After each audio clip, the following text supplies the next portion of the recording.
On se demandait quelle serait la réponse de Vladimir Poutine à l'autorisation donnée aux Ukrainiens d'utiliser des missiles à longue portée pour frapper le territoire russe. Comme il fallait s'y attendre, elle n'a pas tardé. Un missile intercontinental à ogives multiples a frappé la ville de Dnipropetrovsk dans l'est du pays. Ce missile est celui utilisé normalement pour porter des ogives nucléaires. Heureusement, cette fois-ci, elle n'était que conventionnelle. Mais le message est clair à plusieurs niveaux.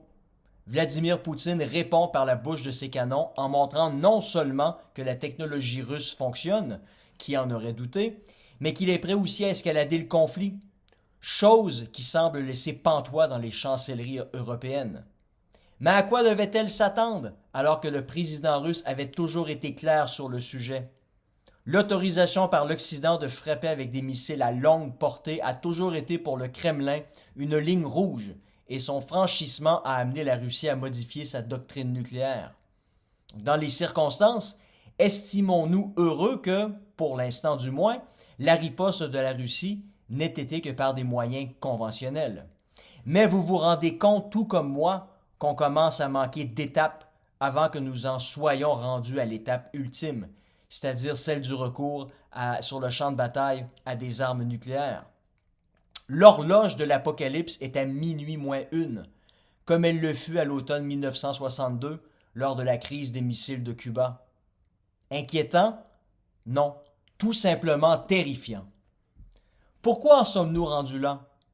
Tout simplement parce que l'administration Biden a refusé d'entendre la voix démocratique que les Américains ont exprimée le 5 novembre dernier.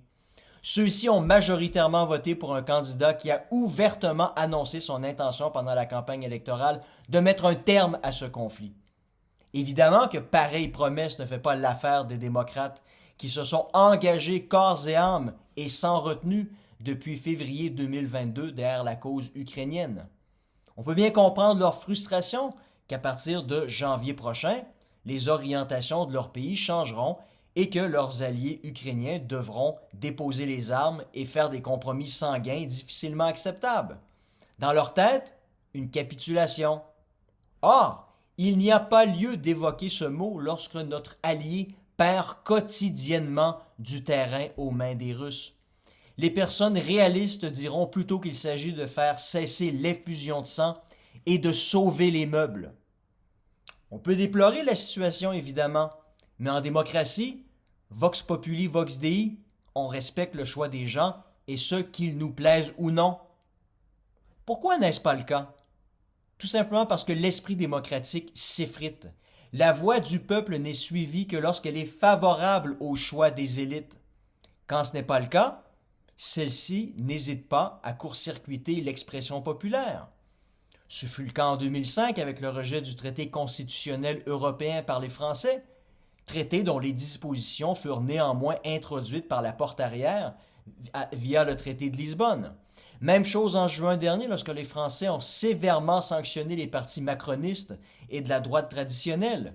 Qu'à cela ne tienne, Emmanuel Macron leur a tout de même confié la direction du pays. Donc voilà un autre problème fondamental au cœur de ce qui se passe actuellement. La démocratie à géométrie variable qui, dans les faits, en vient à tuer son principe même lorsque le peuple n'est plus entendu par les élites.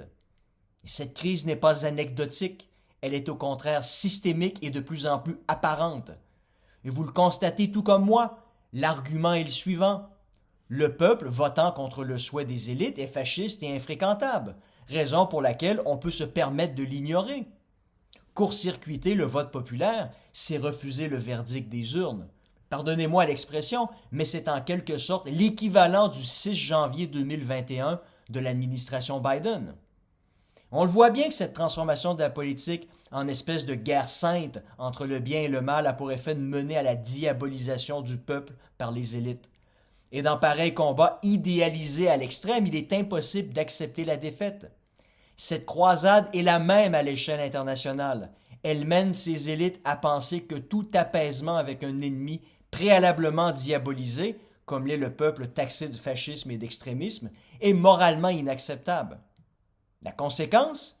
Une guerre qu'ils voudraient être sans fin jusqu'à la victoire finale, ce qui évidemment leur fait perdre tout ancrage avec la réalité et ses dangers inhérents. Ceux qui prétendent incarner le bien absolu ne connaissent aucune ligne rouge.